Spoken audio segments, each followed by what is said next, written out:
الشيطان الرجيم بسم الله الرحمن الرحيم أولئك على هدى من ربهم وأولئك هم المفلحون. وقال الله تبارك وتعالى في مقام آخر ألا إن أولياء الله لا خوف عليهم ولا هم يحزنون. آمنت بالله صدق الله مولانا العظيم إن الله وملائكته يصلون على النبي يا أيها الذين آمنوا صلوا عليه وسلموا تسليما. الصلاة والسلام عليك يا سيدي يا رسول الله. الصلاة والسلام عليك يا سيدي يا حبيب الله. الصلاة والسلام عليك يا سيدي يا رحمة للعالمين وعلى آلك وأصحابك يا سيدي يا نور الله.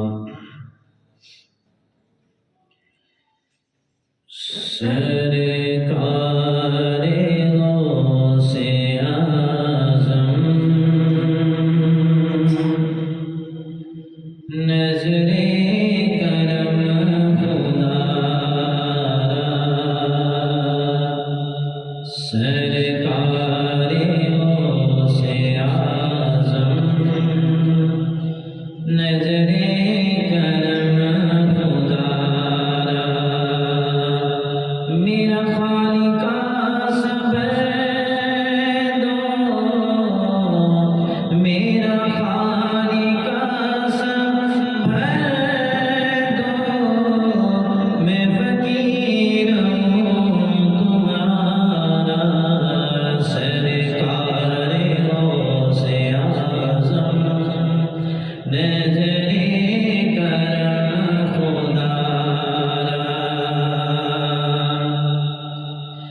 مولائے کا صدقہ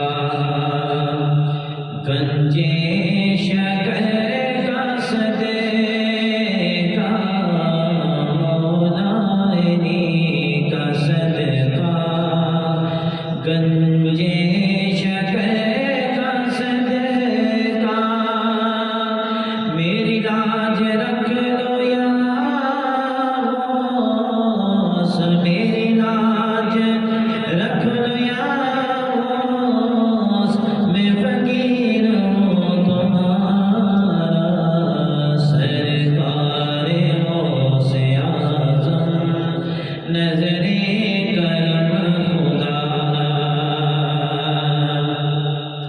سب کا کوئی نہ کوئی دنیا میں آسرا ہے سب کا کوئی نہ کوئی دنیا میں آسرا ہے میرا بجز تمہارے میرا بجز تمہارے کوئی نہیں سہارا سرکار غوث اعظم نظر کرم خدا.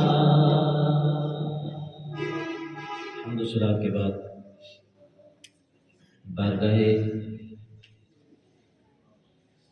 الشیخ محی الدین محبوب سبحانی غوث سمدانی سرچشمہ سلطانی حضرت سید عبد القادر جیلانی الحسنی والحسینی رضی اللہ تعالیٰ عنہ کی بارگاہ میں ہدیہ منقبت پیش کرنے کی سعادت حاصل کرنے کے بعد واجب و تعظیم الہی کی تکریم نہایت ہی مکرم معظم حاضرین محفل دو مختلف مقامات سے دو آیہ کریمہ تلاوت کرنے کا شرف حاصل کیا. آج کا جو ہمارا موضوع ہے 11ویں شریف کے حوالے سے ہے، کیونکہ اس مہینے کے اندر حضور شیخ عبدالقادر جیلانی المعروف غوث العظم رضی اللہ تعالیٰ عنہ، ان کی بڑی 11ویں شریف کا اہتمام کیا جاتا ہے۔ چند باتیں اس حوالے سے گوش گزار کرنے کے ساتھ حاصل کروں گا۔ سب سے پہلی بات تو یہ ہے کہ 11ویں شریف جو ہم مناتے ہیں، جو حضور غوث اعظم رضی اللہ تعالیٰ عنہ کے چاہنے والے ہر مہینے 11ویں شریف کا اہتمام کرتے ہیں، یہ 11ویں شریف یہ کیا ہے، اس کی شرعی حقیقت کیا ہے؟ 11ویں شریف جو ہے، اس کا جو اصل مقصد ہے، جو معنی ہے، وہ ہے ایصال ثواب پہنچانا۔ چاہے 11ویں شریف ہو، چاہے عرس پاک کی محفل ہو، کل شریف کی محفل ہو، 10ویں کا ختم ہے، 40ویں کا ختم ہے، کوئی بھی تقریب ہے، برسی ہے، اس کا جو مقصد ہوتا ہے وہ یہی ہوتا ہے ایصال ثواب پہنچانا۔ اور ثواب پہنچانا، کسی کے لیے بخشش کی دعا کرنا، بلندی درجات کی دعا کرنا، استغفار کرنا، یہ قرآن اور حدیث سے ثابت ہے۔ قرآن مقدس کے اندر اللہ تبارک و تعالیٰ نے سورہ حشر آیت نمبر 10 والذین جاءوا من بعدهم ربنا اغفر لنا ولاخواننا الذین سبقونا بالایمان، اور وہ لوگ جو ان کے بعد آئے انہوں نے یہ دعا مانگی اور وہ کہتے ہیں ربنا اغفر لنا، اے ہمارے رب ہماری بخشش فرما، ہماری بھی بخشش فرما، اور ہم سے پہلے جو لوگ ایمان کی حالت میں جا چکے ہیں اے اللہ ان کی بھی بخشش فرما۔ تو یہ بخشش کی دعا کرنا، کسی کے لیے استغفار کرنا، یہ قرآن سے ثابت ہے اور حدیث مبارکہ سے بھی ثابت ہے۔ آقا علیہ الصلوۃ والسلام کی بارگاہ میں صحابہ کرام نے عرض کیا یا رسول اللہ، جب ہمارا کوئی عزیز، کوئی رشتہ دار، کوئی پیارا جب فوت ہو جاتا ہے تو ہم اس کے لیے صدقہ کرتے ہیں، کوئی دعا کرتے ہیں، کوئی اہتمام کرتے ہیں، تو کیا یہ ان کے پاس پہنچتا ہے؟ آقا علیہ السلام نے فرمایا نہ صرف پہنچتا ہے بلکہ ان کے لیے جو ہم ایصال ثواب کرتے ہیں پہنچتا بھی ہے، وہ اس پر بڑے خوش بھی ہوتے ہیں آقا علیہ السلام۔ یہی وجہ تھی جب حضرت سعد رضی اللہ تعالیٰ عنہ ان کی والدہ محترمہ کا انتقال ہو گیا، وہ حضور علیہ السلام کی بارگاہ میں حاضر ہوئے، عرض کرتے ہیں یا رسول اللہ، میں ایسا کون سا کام کروں کہ جس کی وجہ سے میری ماں کو ثواب پہنچے، میری ماں کو فائدہ ہو، میں ایسا کون سا کام کروں؟ آقا علیہ السلام نے فرمایا کہ تم ایک کنواں کھدواؤ اور اس کو لوگوں کے لیے وقف کر دو، لوگ اس سے پانی پیتے رہیں گے۔ انہوں نے کنواں کھدوایا، آقا علیہ السلام نے فرمایا یہ کنواں سعد کی ماں کے لیے ہے، پانی تو لوگ پئیں گے، نفع تو لوگ حاصل کریں گے، لیکن ثواب جو ہے حضور نے فرمایا اس کی ماں کو ملتا رہے گا۔ جتنے لوگ نفع اٹھائیں گے، پانی پئیں گے، جتنے لوگوں کو فائدہ ہوگا، اس کا ثواب جو اس کی ماں کو ملتا رہے گا۔ ایک اور حدیث پاک میں سماعت فرمایا، آقا علیہ السلام نے ارشاد فرمایا کہ آپ مرنے کے بعد اگر کسی کے لیے استغفار کیا جائے، دعا کی جائے، ایصال ثواب کیا جائے، کوئی ثواب کا ہدیہ بھیجا جائے، کیا پہنچتا ہے یا نہیں پہنچتا؟ آقا علیہ السلام نے ارشاد فرمایا قیامت کا دن ہوگا، ایک بندہ ایسے چل رہا ہوگا تو اس کے دائیں بائیں نیکیوں کے بڑے بڑے پہاڑ چل رہے ہوں گے، وہ بندہ دائیں بائیں دیکھے گا اتنی بڑی بڑی نیکی یہ میری کہاں سے آ گئی؟ اللہ کی بارگاہ میں عرض کرنے کا باری تعالیٰ یہ میری نیکیاں کہاں سے آئیں؟ ادھر بھی نیکیوں کے پہاڑ، ادھر بھی نیکیوں کے پہاڑ. یہ کام میں نے تو کبھی نہیں کیے تھے، یہ نیکیاں کہاں سے آ گئی؟ خالق کے کائنات فرمائے گا میرے بندے یہ کام تو نے نہیں کیے، ہمیں بھی پتہ ہے، ہمارے علم میں بھی ہے، لیکن تو پیچھے اپنی اولاد نیک چھوڑ کے آیا ہے. تیری اولاد تیرے لیے دعا کرتی تھی، میں رب تجھے یہ نیکی عطا فرماتا. تو پتہ چلا کہ جس کے لیے اصالہ ثواب کیا جائے اس کا نفع اسے حاصل ہوتا ہے. باقی رہا یہ 11ویں شریف، اس کا مقصد بھی اصالہ ثواب ہے. اگر کسی بزرگ کا عرس ہو تو اس کا مقصد بھی اصالہ ثواب ہے. کسی کی برسی ہے، سالانہ ختم ہے، قرآن شریف کا ختم ہے، 10ویں کا، 40ویں کا، 7ویں کا، یہ جو ختم پاک ہم اہتمام کرتے ہیں یہ نام مختلف ہیں. 11ویں عرس، 10واں، 7واں، 40واں برسی، یہ نام مختلف ہیں، مقصد سب کا ایک ہے، وہ ہے اصالہ ثواب. اس پر کسی کو اختلاف نہیں. قرآن میں بھی موجود ہے اور حدیثوں میں بھی موجود ہے. یہ اس طرح یہ نام مختلف کیسے ہیں؟ میں اس کی مثال سمجھا دیتا ہوں، آسان ہو جائے گا.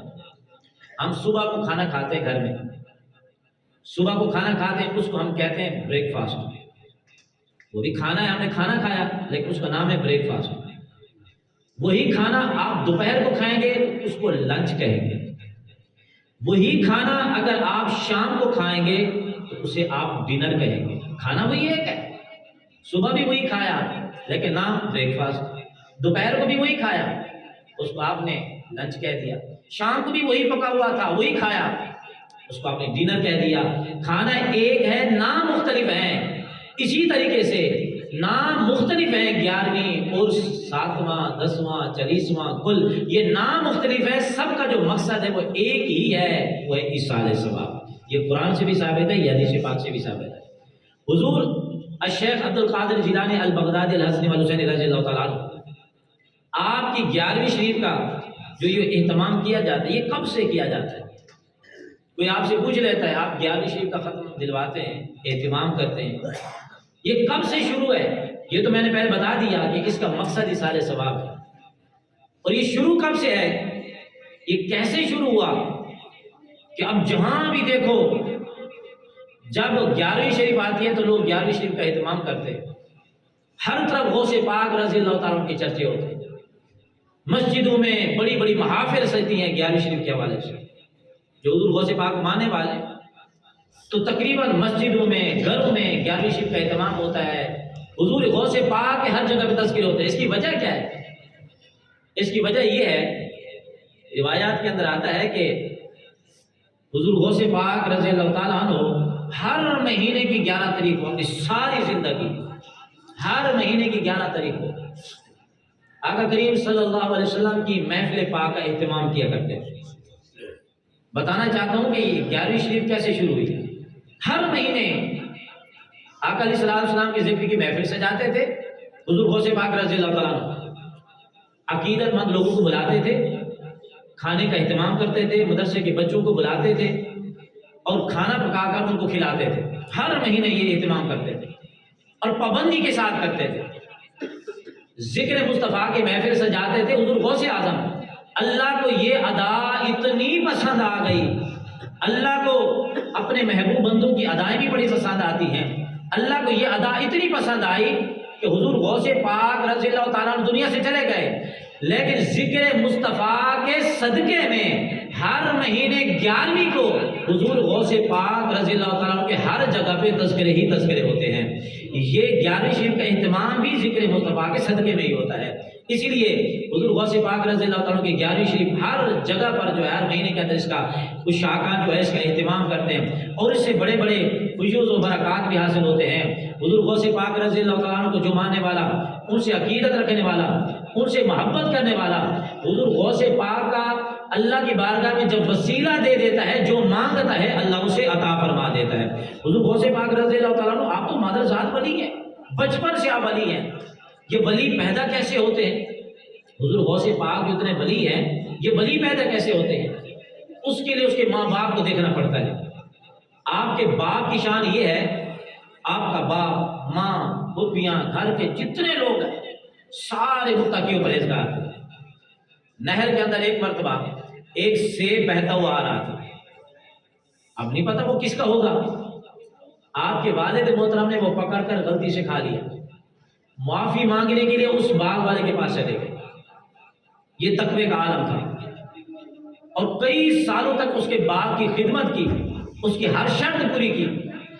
پھر جا کے آپ کو معافی ملی، لیکن آپ پھر بھی معافی مانگنے کے لیے چلے گئے. باپ کا یہ عالم ہے کہ ایک سیب غلطی سے کھا لیا، معافی مانگنے کے لیے چلے گئے. ماں کے تقوی کا عالم یہ ہے کہ ماں نے ساری زندگی نہ کسی غیر مرد کو دیکھا، نہ کسی غیر مرد نے ان کو دیکھا، نہ کبھی کسی کی آواز سنی، نہ ان کی آواز کسی نے سنی. یہ تقوی کا عالم تھا. جب باپ کے تقوی کا عالم یہ ہو، ماں کا تقوی ایسا ہو، تو پھر بیٹے بھی عبد القادر جیلانی جیسے پیدا ہوتے. آپ مادرزاد ولی، بچپن سے ولی. آپ سے پوچھا گیا کہ حضور آپ کو کب پتہ چلا کہ آپ اللہ کے ولی ہیں؟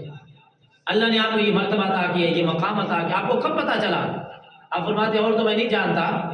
میں جب چھوٹا تھا، 10 12 11 سال کا، تو میں مدرسے پڑھنے جایا کرتا تھا.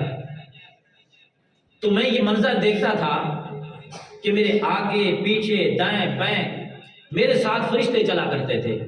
اور جب میں مدرسے پہنچتا تھا تو فرشتے آواز دیتے تھے کہ اے لڑکوں، اے بچوں، راستہ دے دو، دیکھتے نہیں کہ اللہ کا ولی آ رہا ہے. آپ فرماتے ہیں یہ آواز میں اپنے کانوں سے سنا کرتا تھا. میرے ساتھ فرماتے ہیں کہ ایک بزرگ بیٹھتا ہر وقت میرے ساتھ. میں گھر سے نکلتا میرے ساتھ، میں مدرسے میں آتا میرے ساتھ بیٹھتا. میں نے ایک مرتبہ اسے پوچھ لیا کہ تو کون ہے؟ ہر وقت میرے ساتھ رہتا، تو ہے کون؟ تو اس نے مجھے جواب دیا کہ میں انسانی شکل میں آیا ہوں، میں رب کی طرف سے بھیجا ہوا فرشتہ ہوں. مجھے اللہ نے آپ پہ مقرر کیا ہے کہ ہر وقت میں آپ کی حفاظت کے لیے آپ کے ساتھ رہوں. فرشتے جن کی حفاظت کرتے ہیں. حضور شیخ عبد القادر جیلانی البغدادی الحسنی والحسینی رضی اللہ عنہ، آپ کے علم کا کیا کہنا، آپ جو ہے خطاب نہیں کرتے تھے، لوگوں کو درس نہیں دیتے تھے. ایک مرتبہ آپ فرماتے ہیں کہ ظہر کی نماز سے پہلے میرے آقا علیہ الصلوۃ والسلام صحابہ کرام کے ساتھ میرے پاس تشریف لائے، مجھے ظاہری طور پر دیدار کرائے. فرمایا بیٹا عبد القادر، بیان نہیں کرتے، لوگوں کو وعظ و نصیحت کیا کرو، بیان کیا کرو لوگوں کے سامنے. آپ نے عرض کیا کہ یا رسول اللہ، کیونکہ آپ گیلان سے تھے، وہ فارسی زبان اس علاقے میں بولی جاتی تھی، وہاں کے لوگ سارے فارسی بولتے تھے. آپ نے عرض کیا آقا میں تو فارسی بولتا ہوں، یہ سارے لوگ جو میرے پاس آتے تھے یہ تو بڑے بڑے فصیح و بلیغ ہیں، یہ عربی سمجھنے والے ہیں، کوئی کون سی زبان سمجھتا ہے، کوئی کون سی زبان سمجھتا ہے. میں جب خطاب کرتا ہوں تو 2 4 لوگ میرے پاس بیٹھتے ہیں، باقی سب چلے جاتے ہیں. میں کیسے بیان کروں؟ مجھے اس زبان کے علاوہ اور کچھ بولنا نہیں آتا. آپ فرماتے ہیں میرے مصطفیٰ نے مجھے قریب کیا، 1 مرتبہ نہیں، 2 مرتبہ نہیں، 7 مرتبہ اپنا لعاب دہن نکال کر میرے منہ میں ڈالے. فرماتے ہیں یہ وہ لعاب دہن تھا آقا علیہ السلام کا، یہ وہ لعاب دہن تھا. حضرت علی کی آنکھ دکھی. فرمایا علی کہاں ہیں؟ عرض کیا کہ یا رسول اللہ ان کی آنکھ میں تکلیف ہے. حضور نے فرمایا بلاؤ. حضور نے آنکھ پہ اپنا لعاب دہن لگایا، اللہ نے شفا عطا فرمائی. یہ وہ لعاب دہن تھا. حضرت انس حضور کی بارگاہ میں حاضر ہوئے، یا رسول اللہ میرے گھر میں پانی کا کنواں ہے، کڑوا ہے، کھارا پانی ہے، پینے کے قابل نہیں ہے. حضور نے لعاب دہن عطا فرمایا، جا کے ڈالا، اللہ نے اس پانی کے اندر جو ہے مٹھاس رکھ دی. یہ وہ لعاب دہن تھا. حضرت قتادہ رضی اللہ تعالیٰ حضور کی بارگاہ میں حاضر ہوتے ہیں، تیر لگا، آنکھ کا ڈھیلا نکل کر نیچے لٹک گیا گال کے اوپر. عرض کیا آقا آنکھ چاہیے. حضور نے آنکھ کا ڈھیلا اسی جگہ پہ رکھا اور لعاب دہن لگایا تو اللہ نے شفا عطا فرما دی. حضور نے فرمایا اب قتادہ بتاؤ نظر آتا ہے اب؟ عرض کیا آقا پہلے سے بھی اب زیادہ نظر آتا ہے. تو یہ وہ لعاب دہن تھا. حضرت غوث پاک فرماتے ہیں میرے آقا علیہ السلام نے 7 مرتبہ لعاب دہن میرے منہ میں ڈالا. پھر اس کا فیض کتنا ملا. آپ فرماتے ہیں پہلے تو چند لوگ بیٹھتے تھے، اس کے بعد جب میں خطاب کرتا تھا تو میرے خطاب کے اندر 70 ہزار لوگوں کا مجمع ہوا کرتا تھا. اتنے لوگوں کا مجمع. فرماتے ہیں پھر اس وقت یہ کیفیت تھی کہ 70,000 لوگ، کیونکہ ساؤنڈ تو تھے نہیں، اسپیکر تو ہوتے نہیں تھے. اب 70,000 لوگ جب بیٹھے ہوں تو کتنا دور تک بیٹھے ہوں گے. آپ فرماتے ہیں جہاں تک لوگ ہوتے تھے اللہ میری آواز وہیں تک پہنچا دیا کرتا تھا. پھر حضور غوث پاک کی بارگاہ میں بڑے بڑے عالم آتے تھے، بڑے بڑے عالم آ کر ہاتھ میں ان کے رجسٹر ہوتے تھے، پینسلیں ہوتی تھی، حضور غوث پاک جو ارشاد فرماتے وہ لوگ لکھ لیا کرتے تھے آپ کے بارگاہ میں، پھر جب کوئی غیر مسلم آتا تھا وہ کلمہ پڑھ کے جایا کرتا تھا، اگر آپ کی بارگاہ میں کوئی گناہ گار آتا تھا تو اللہ کی بارگاہ میں توبہ کر کے ہی آپ کی بارگاہ سے ویسے جایا کرتا تھا۔ پھر آپ کے جو ہے یہ کیفیت ہو گئی، پھر آپ نے مریدوں نے یہ بات دور تک پھیلا دی لوگوں تک۔ حضور غوث پاک رضی اللہ تعالیٰ عنہ کی بارگاہ میں جو بندہ جاتا ہے علمی طور پر بڑا فائدہ حاصل ہوتا ہے، بڑا مواد ملتا ہے، بڑی باتیں سننے کو ملتی ہیں۔ آپ کے وقت کے زمانے کے ایک بہت بڑے عالم تھے محدث ابن جوزی، بہت بڑے عالم تھے، ان کو حافظ الحدیث کہا جاتا تھا۔ تو ان کے پاس آپ کے مرید گئے، کہا حضور کبھی آپ بھی چلے نا حضور غوث پاک کی بارگاہ میں، آپ کو بڑا فائدہ ہوگا۔ آپ جس آیت کی تفسیر کرتے ہیں اس کی ایک نہیں بلکہ کئی کی تفسیریں کرتے ہیں، آپ کو علمی طور پر بڑا فائدہ حاصل ہوگا۔ محدث ابن جوزی فرماتے میں چلا گیا، میں جا کر ان کی بارگاہ میں بیٹھ گیا۔ حضور غوث پاک نے ایک آیت پڑھی، آپ کے علم کی بات کرنے لگا، آپ نے ایک آیت پڑھی، آیت پڑھنے کے بعد آپ نے ترجمہ کیا، ترجمہ کرنے کے بعد محدث ابن جوزی فرماتے میں سنتا رہا، آپ نے ایک تفسیر کی اس آیت کی، دوسری تفسیر، تیسری، چوتھی، پانچویں، چھٹی، حتیٰ کہ آپ نے 11 تفسیریں کی ایک آیت مبارکہ کی۔ محدث ابن جوزی فرماتے ہیں میں حیران ہو گیا کہ لوگ تو کہتے ہیں ان کے پاس بہت علم ہے، بہت فائدہ حاصل ہوتا ہے، یہ 11 تفسیریں انہوں نے کی ہیں، یہ تو مجھے بھی آتی ہیں، کیونکہ محدث ابن جوزی بھی بہت بڑے عالم تھے، حافظ الحدیث تھے۔ آپ فرماتے ہیں کہ 11 تفسیریں یہ تو مجھے بھی آتی ہیں۔ تو غوث پاک کی باتیں لوگ ایسے کرتے ہیں، ان کے پاس بہت علم ہے، بڑی تفسیریں کرتے ہیں۔ آپ فرماتے ہیں یہ بات میں نے دل میں سوچی، صرف دل میں سوچی، میں نے کسی سے کہی نہیں، ان کی محفل میں بیٹھا تھا۔ اللہ والے جو ہوتے ہیں نا وہ نگاہ ان کے دلوں پر ہوتی ہے، اس لیے حضور غوث پاک فرماتے ہیں میرے جو چاہنے والے ہیں سب کے دل میرے مٹھی میں رہتے ہیں۔ یہ الگ بات ہے ہم پردے فاش نہیں کرتے، ورنہ سب جانتے ہیں کس کے دل میں کیا گزر رہی ہے، کون اپنے دل میں کیا سوچ کے بیٹھا ہے۔ آپ فرماتے ہیں محدث ابن جوزی میرے دل میں یہ بات آئی کہ بڑی ان کے میں نے نام سنے ہیں کہ بڑے عالم دین ہیں، بڑی تفسیریں کرتے ہیں، 11 تفسیریں تو مجھے بھی آتی ہیں، تو ان کے پاس کون سا مجھ سے زیادہ علم ہے؟ آپ فرماتے بس یہ میرا سوچنا ہی تھا دل میں۔ بس حضور غوث پاک جہاں خطاب فرما رہے تھے اس جگہ سے واپس پیچھے پلٹے، فرمایا سنگیو اب اس کی کچھ اور میں نے تفسیریں بیان کرنی ہے۔ فرماتے ہیں اسی آیت کی تفسیریں پھر بیان کرنا شروع کر دی، 11 تو پہلے کر چکے تھے، پھر 12ویں 13ویں 14ویں فرماتے تفسیریں بیان کرتے کرتے حتیٰ کہ آپ نے 40 اس کی تفسیریں بیان فرما دی۔ اس کے بعد فرمایا کہ ابھی تک تو ہم نے بات شروع کی ہے، بات یہ آگے اور بھی بڑھے گی۔ محدث ابن جوزی فرماتے میں قدموں میں گر گیا، میں نے کہا حضور مجھ سے غلطی ہو گئی، میں نے یہ بات سوچی ہے، اللہ نے آپ کو وہ علم عطا کیا ہے، ظاہری اور باطنی وہ علم عطا کیا ہے، کائنات میں اتنا علم تو رب نے کسی کو عطا بھی نہیں فرمایا۔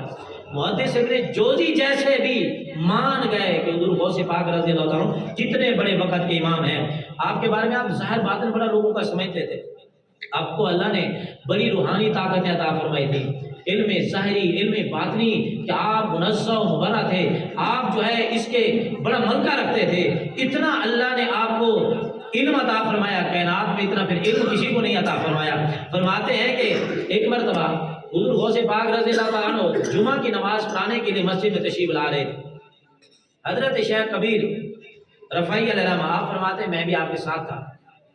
اس بات کو نقل کیا ہے حضور کی بلا جامی علیہ الرحمہ نے، جو حضور کے بڑے عاشق تھے، انہوں نے نقل کیا۔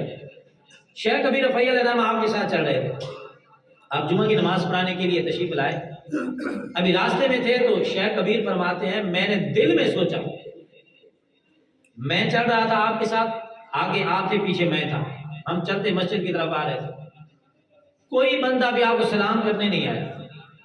آپ فرماتے ہیں میں نے دل میں سوچا کہ نام تو ان کا بہت بڑا ہے، کوئی ایک بندہ بھی سلام کرنے کے لیے نہیں آتا۔ فرماتے ہیں یہ میں دل میں سوچتا ہوا جا رہا ہوں، تھوڑی دیر گزری، آگے بڑھے، نہ جانے خلقت کہاں سے آ گئی، اتنے لوگ سلام کرنے کے لیے آ گئے، اتنا ہجوم ہو گیا، اتنا رش پڑ گیا کہ لوگوں نے مجھے دھکے دے دے دے کر بہت دور کر دیا، میں دور چلا گیا۔ میں پھر حیران ہو گیا اتنی خلقت کہاں سے آ گئی، اور میں بڑا متعجب بھی ہوا کہ اس سے تو پہلے ہی ٹھیک تھا، میں سکون سے تو چل رہا تھا نا۔ تو اب لوگوں نے مجھے دھکے دے دے کر اتنا دور کر دیا ہے. آپ فرماتے ہیں پہلی بات بھی میرے دل میں ہے کہ ملنے کے لیے نہیں آتا. اب جب ملنے کے لیے اتنے لوگ آ گئے، یہ بات بھی میرے دل میں آئی کہ لوگوں کا اتنا ہجوم ہو گیا، لوگوں نے مجھے دھکے دے کر مجھے بھی دور کر دیا. اس سے تو پہلے والا منظر ہی بہتر تھا، چلو میں سکون سے تو چل رہا تھا. فرماتے جب رش ختم ہو گیا نا، ہجوم لوگوں کا ختم ہوا، حضور غوث پاک نے مجھے قریب بلایا، فرمایا شیخ کبیر نہ اس بات پہ راضی ہوتے ہو نہ اس بات پہ راضی ہوتے ہو. یہ اللہ کے ولی کی شان ہوتی ہے، جو دلوں کو سمجھ لیتے ہیں، دلوں کی باتوں کو جان لیتے ہیں، دلوں کی باتوں کو سمجھ لیتے ہیں. وہاں بتایا نہیں جاتا، وہاں زبان سے نہیں بتایا جاتا. میں یہ کہنا چاہتا ہوں، میں یہ میری گزارش ہے، میں یہ کہنا چاہتا ہوں، وہاں تو صرف دل میں سوچا جاتا ہے، اگلی بات سمجھ بھی جاتے ہیں، وہ بغیر پوچھے جواب ارشاد فرما دیتے ہیں. یہ اللہ کے ولی کی شان ہوتی ہے، یہ حضور غوث پاک رضی اللہ تعالیٰ عنہ کی شان ہے. اللہ تعالیٰ ہم سب کا یہ مل کر ذکر خیر کرنا اپنی بارگاہ میں قبول کرے.